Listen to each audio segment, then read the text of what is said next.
कपिला, ये कपिला, जरा देख, तेरे लिए खेत से कितनी नरम और हरी भरी घास लेकर आई हूँ। माधवी की आवाज सुनते ही कपिला दौड़ती हुई उसके पास आ जाती है।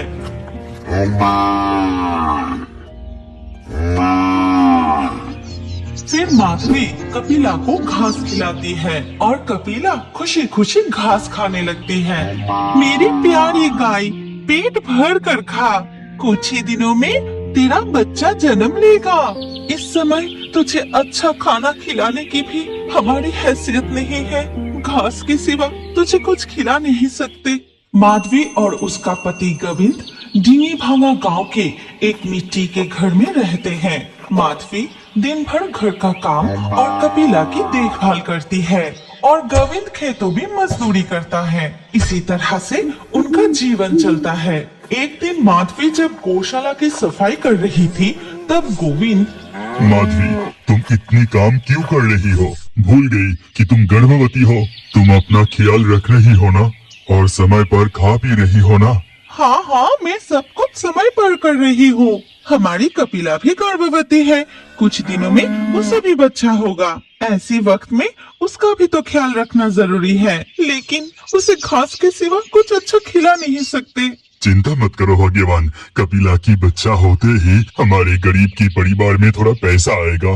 उसकी बच्चा दूध पीने के बाद जो दूध बचेगा उसे बेचकर हमें जो पैसा मिलेगा उससे अच्छा खाना खिला सकूंगा। अब चलो, बहुत देर हो गई है, हाथ मुंह धो के थोड़ा आराम कर लो। तुम भी तो सुबह से खेत पर काम कर रहे हो। फिर दोनों कमरे के अंदर चले जाते हैं। उसी वक्त एक बूढ़ी औरत उनके घर के पास से गुजर रही थी। तभी उसकी नजर कपिला गाय पर पड़ती है। वाह, ये गाय बहुत मोटी और तंदुरुस्त है। ये बहुत दूध देगी। अगर इसे चुरा कर ले जाओ तो कोई देखने वाला नहीं है। ऐसा कहकर वो बूढ़ी औरत कपिला की रस्सी खोलते ही कपिला गाय डर के मारे जोर जोर से रंभाने लगती है।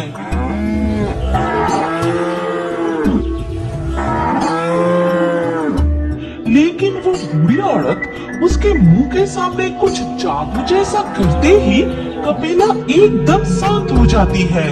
वो बुढ़िया की बस में होकर उसके साथ साथ जाने लगती है। बात क्या है? कपिला इतनी जोर से रंभा के चुप हो गई। इन दिनों इतनी गर्मी पड़ रही है, शायद उसे भी बहुत गर्मी लग रही है। तुम खाना खाने के बाद कपिला को तालाब से नहा के लाओ। वो बुढ़िया कपिला को बश में करके गांव से बाहर जंगल की ओर ले जाती है। आज मेरा भूख मिटाने के लिए शिकार में लगाया है। आज मैं इस मुर्गी को खाऊंगी। तू डर मत, मैं तुझे नहीं खाऊंगी।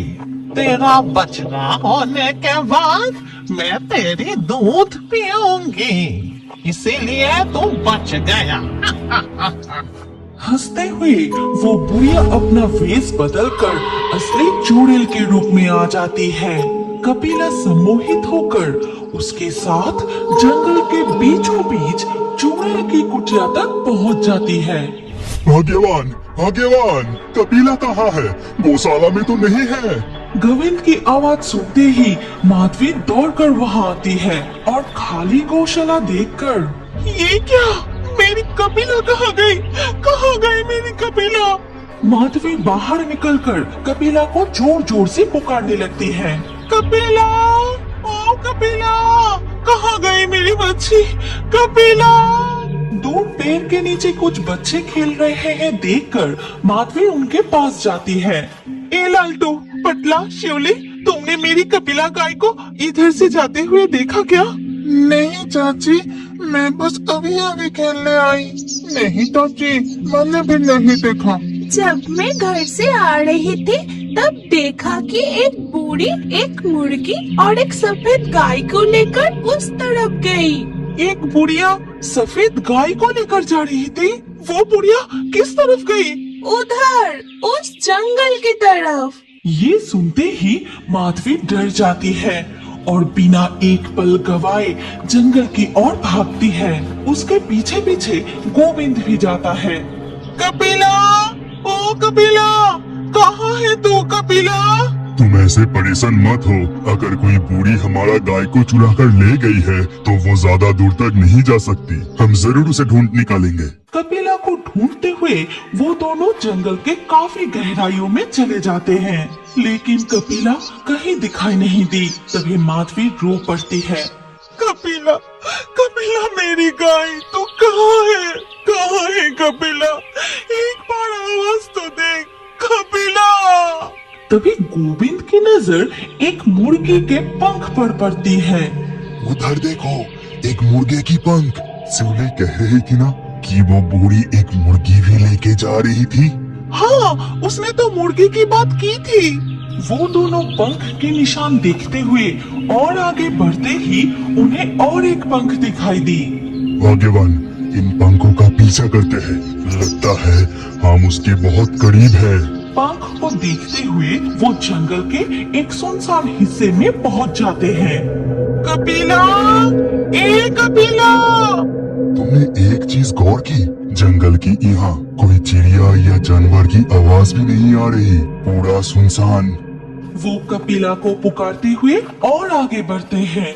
ये क्या? लगता है इस तरफ कोई इंसान आ रहा है। मैं जिनका गाय चुरा कर लाई हूँ जरूर वही आ रही है। मुझे जल्दी अपनी भेष बदलना पड़ेगा।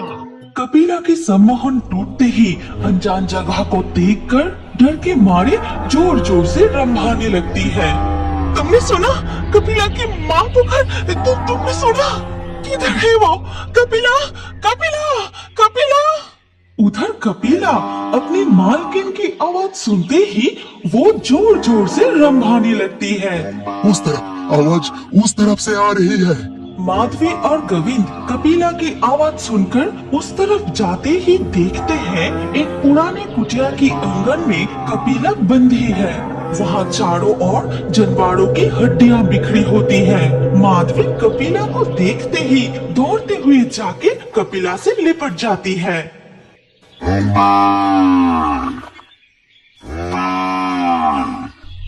ठीक तभी चुड़ैल बुढ़िया की भेष में कुटिया से बाहर निकलती है। वो मेरी गाय है, छोड़ दे उसे। चोर की माँ की लंबी जुबान। हमारी गाय को चुरा कर कहती हो तुम्हारी गाय है। मैं तुम्हारे खिलाफ गांव के मुखिया से शिकायत करूंगी। तुम्हें सजा मिलनी चाहिए। इस उम्र में चोरी? छी छी छी छी। इतनी बड़ी बड़ी बात मत कर। तू मुझे सजा दिलाएगी? मैं तुझे खा जाऊंगी। चुड़ैल देखती है कि माधवी गर्भवती है। बुढ़िया अपने हाथ मुंह के सामने लाकर कुछ बड़बड़ाती है और धूल जैसा एक अजीब चीज माधवी के ओर फेंक देती है। तुम हम पर धूल झोंक के सोच रही हो कि हमसे बचकर भाग जाओगी? भागने की कोई जरूरत नहीं। तुम एक बूढ़ी हो, शायद तुमसे गलती हो गई, इसलिए हम माफ कर देते हैं। गोविंद की बात सुनकर बुढ़िया हंसने लगती है। फिर दोपहर बीतकर शाम हो जाती है। गोविंद और माधवी अपना कपिला गाय को लेकर घर की ओर जाने लगे। फिर घर पहुंच के कपिला को गौशाला में बांध देते हैं। कपिला, तुझे कोई तकलीफ तो नहीं हुई? रुक जा, मैं तुझे घास देती हूँ। माधवी कपिला को खाने के लिए घास देती है और कपिला वो घास खाने लगती है। भाग्यवान, आसमान में काले बादल छा गए। लगता है अभी तेज तूफान आएगा। चलो हम कमरे में चलते हैं। फिर शाम के वक्त से तूफान और बारिश शुरू हो जाती है। फिर रात को खाना खाते वक्त माधवी और गोविंद, आज तो बारिश रुकने की नाम ही नहीं ले रही। ऐसे मौसम में आसमान में जब तक काले बादल रहेगा तब तक बारिश होती रहेगी। चलो हम खाना खाकर सो जाते हैं। दोनों खाना खाकर सो जाते हैं। आधी रात को तेज बारिश में अचानक माधवी के पेट में भयंकर दर्द शुरू हो जाता है। मैं और नहीं सह पा रही हूँ। मुझे बहुत दर्द हो रही है। मैं और सह नहीं कर सकती। थोड़ा सब्र करो, मैं अभी दाई माँ को बुला कर लाता हूँ। फिर गोविंद भीगते हुए दाई माँ को बुला कर लाता है। फिर दाइमा अंदर आके माधवी को देखते ही भगवान गोविंद, तेरे मम्मी की ये हालत कैसे हो गई? क्या हुआ दाइमा? माधवी को बहुत दर्द हो रही है, अब कुछ कीजिए दाइमा। तेरी मम्मी के गर्भ पर किसी की बुरी नजर लगी है। यह बुरी नजर जरूर कोई आत्मा का होगा। तेरी बीवी और बच्चे में से कोई एक बच सकता है।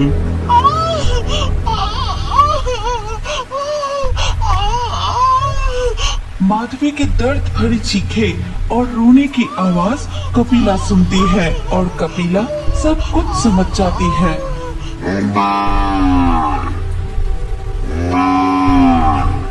तभी देखा जाता है कि माधवी की शरीर से वो धूल जैसी चीज कपिला अपनी ओर खींच लेती है।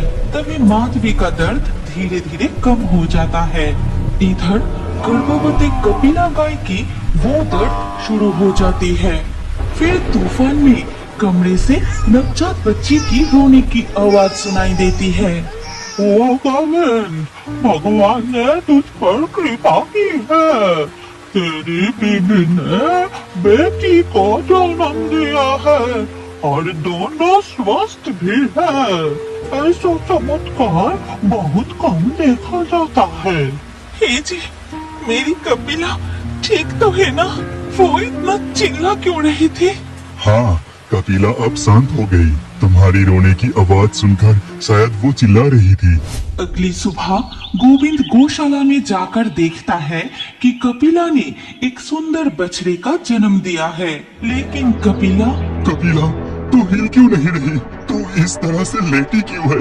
कपिला, जवाब क्यों नहीं दे रही? कपिला, क्या हुआ है तुझे? कपिला! ये सुनते ही माधवी गौशाला में दौड़ती हुई आती है। हे जी, कपिला के मुंह से ऐसी झाग क्यों निकल रही है? कपिला! ट्रेन के सामने का हिस्सा चुड़ैल के मुंह की तरह हो जाता है। फिर वो चुड़ैल के चेहरा वाली ट्रेन चलने लगती है। नीमतला के शमशान में एक चिता की आग जल रही है और उसी शमशान के किनारे एक छातीन के पेड़ पर बैठे आपस में बातें कर रहे थे एक मामदो भूत और चुड़ैल। समझा मामदो, इंसान सिर्फ तरक्की के पीछे ही भाग रहे हैं। चारों तरफ इतनी तेजी से विज्ञान की विकास हो रहा है, जमाना हवा की तरह बदल रहा है। लेकिन कभी सोचा है इस दुनिया की इंसान भाग दौड़ करके कितनी भी तरक्की कर ले, मरने के बाद इस शमशान की चिता और मिट्टी में कफन की समाधि के लिए आधुनिक विज्ञान की कोई जरूरत नहीं। यह रस्म अनंत काल तक ऐसा ही रहेगा। मामलो, तूने तो बिल्कुल सही कहा। इसीलिए तो पीढ़ियों से ये शमशान ऐसा ही है। ये रिटायरमेंट की जिंदगी यहाँ शांतिपुर की शमशान में बड़े शांति से बिता रहे हैं। चुड़ैल और मामदो भूत पेड़ की डाल पर बैठकर अपने सुख दुख की बातें कर रहे थे।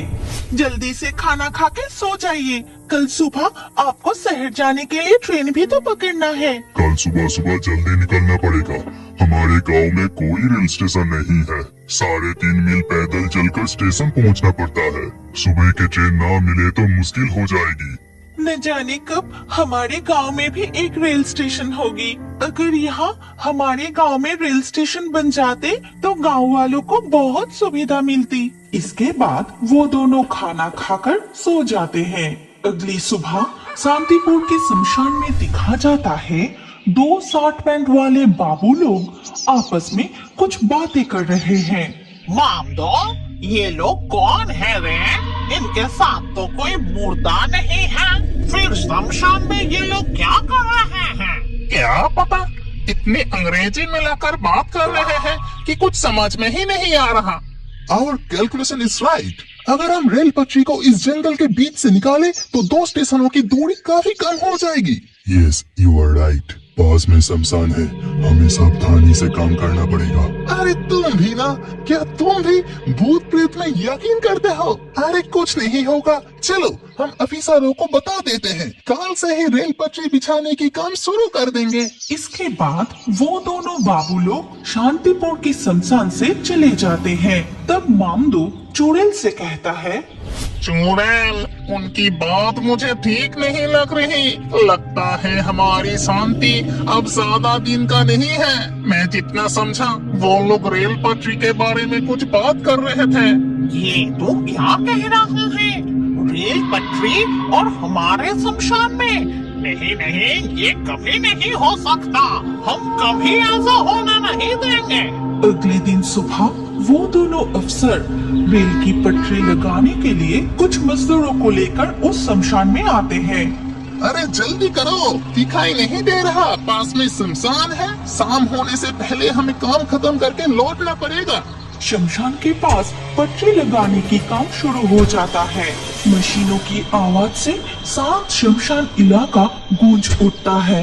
जंगल के सारे जानवर डर के मारे इधर उधर भागने लगते हैं। पंछी भी उड़ जाते हैं। हमारे शमशान में ये कैसा संकट आ गया? ये लोग अब हमें चैन से जीने नहीं देंगे। सारे जानवर बेघर हो जाएंगे। हमें कुछ न कुछ इंतजाम करना ही पड़ेगा। उन्हें यहाँ से भगाना ही पड़ेगा। तभी मामदो अपनी भुतिया शक्ति से एक पेड़ की डाल तोड़कर बिल्कुल उन लोगों के सामने गिरा देता है। अरे बाप रे, अचानक यहाँ पेड़ की डाल कैसे टूटी? तभी मामदो और चुड़ैल उनकी तरफ पेड़ के फल फेंक के मारने लगते हैं। अरे बाप रे, मर गए। कहाँ से ये फल उड़ के आ रहा है? आसपास कोई बंदर भी नहीं है। बाबू, ये सब देखकर तो हमें ठीक नहीं लग रहा। हम अब यहाँ काम नहीं करेंगे। पास में शमशान, जरूर कोई भूत का काम है। किसी भी हालत में हम यहाँ से नहीं भाग सकते। बड़े अफसर हमें ये काम दिया है। ये काम पूरा करने से हम लोगों को प्रमोशन मिलेगा। जो भी हो जाए, हम ये काम खत्म करके ही लौटेंगे। जल्दी से हाथ चलाओ। वो भूतों के अत्याचार सहकर भी शमशान के पास रेल पटरी बिछाने का काम पूरा करते हैं। बाबू, अब तो यहाँ से जल्दी चलो, वरना हम जिंदा नहीं लौटेंगे। काम पूरा करके वो लोग शमशान छोड़ के चले जाते हैं और अगली सुबह से उस रेल पटरी पर ट्रेन चलनी शुरू हो जाती है। शांतिपुर में नया रेलवे स्टेशन बनता है और गांव वाले नए ट्रेन में चढ़कर, तुम जो भी कहो भैया, हमारे गांव में रेल स्टेशन बनने से बहुत फायदा हुआ है। बिल्कुल सही कहा, नहीं तो 3.5 मील पैदल चलकर स्टेशन जाना पड़ता था। ऐसे ही कुछ दिन बीत जाते हैं। शमशान के पास से हमेशा ट्रेन जाने लगते हैं और ट्रेन की आवाज से शमशान के सारे भूत परेशान हो जाते हैं। तभी एक रात शमशान के सारे भूत मिलकर बैठक करते हैं। नहीं नहीं, किसी भी हाल में इस शमशान के पास से ट्रेन चलने नहीं दी जाएगी। इतनी खाली जगह पड़ी है, वहाँ रेल पटरी बिछा के वहाँ से ट्रेन लेकर जाए। हमारे शमशान के पास ही क्यों रेल पटरी बिछाया जा रहा है? शांति चाहिए, हमें शांति चाहिए। लगता है अब इन्हें और ज्यादा डराना पड़ेगा। पेड़ की डाल गिराना, फल फेंकना काफी नहीं। यहाँ से रेल पटरी हटवाने के लिए मेरे पास एक जबरदस्त तरकीब है। तुम सब मेरी बात ध्यान से सुनो। अगले दिन सुबह जब ट्रेन वहाँ से गुजरती है, तभी अचानक वो ट्रेन शमशान के पास रुक जाती है। चुड़ैल, यही मौका है, आत्मा बन के अभी ट्रेन में घुस जा।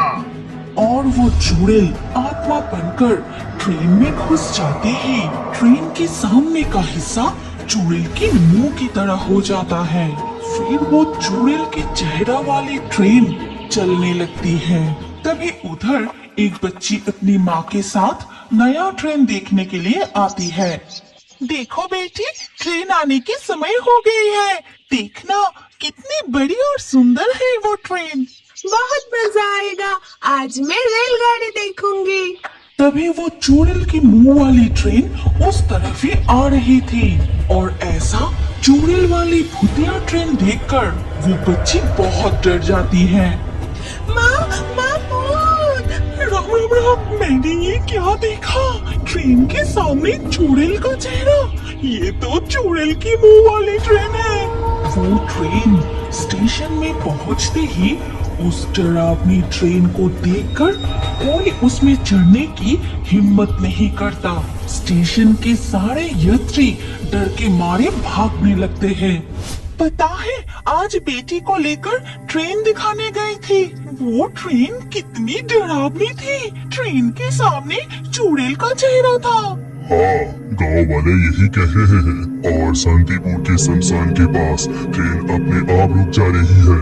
एक ट्रेन की रूप बदलकर चुड़ैल की मुंह वाली ट्रेन बन जाता है। इसके बाद से दिन पर दिन ऐसा ही होता रहा। गांव वाले चुड़ैल वाली ट्रेन को देखकर उसमें चढ़ने की हिम्मत नहीं करते। आखिरकार रेलवे अधिकारी उस शमशान के पास की रेल लाइन बंद कर देते हैं और दूसरी तरफ से नई रेल लाइन बनाते हैं। उसके बाद से फिर कभी चुड़ैल वाली ट्रेन नहीं दिखा गया। इन दिनों मुझे बहुत मेहनत करनी पड़ी। अब फिर से पहले की तरह हम शमशान में शांति से रहेंगे। इंसान तरक्की के पीछे भागता रहे, लेकिन आखिर में उसे असली सच्चाई का पता चल ही जाएगा। तब वो शांति ढूंढेगा, समझे? क्या आप जानते हैं कि आपका नाम भी हमारे कार्टून वीडियो में आ सकता है? और आज के लाकी ड्रॉ में चुने गए नाम हैं अभिजीत, प्रीति, मालती, साक्षी, इमरान, अनीक, सुमित्रा, निशांत, ज्योति, अहना, रहमत, सानिया, अभिनव, विष्णु, आशीष। आपका नाम और अच्छे कमेंट हमारे अगले वीडियो में देखने के लिए अभी हमारे fairy Toons horror story channel को सब्सक्राइब कीजिए। फिर आपका नाम कमेंट में लिखिए और स्क्रीन के ऊपर जो अगला वीडियो दिख रहा है उस पर क्लिक करके उसमें भी अपना नाम लिख दीजिए। आपका नाम हमारे कार्टून वीडियो में जरूर दिखाया जाएगा।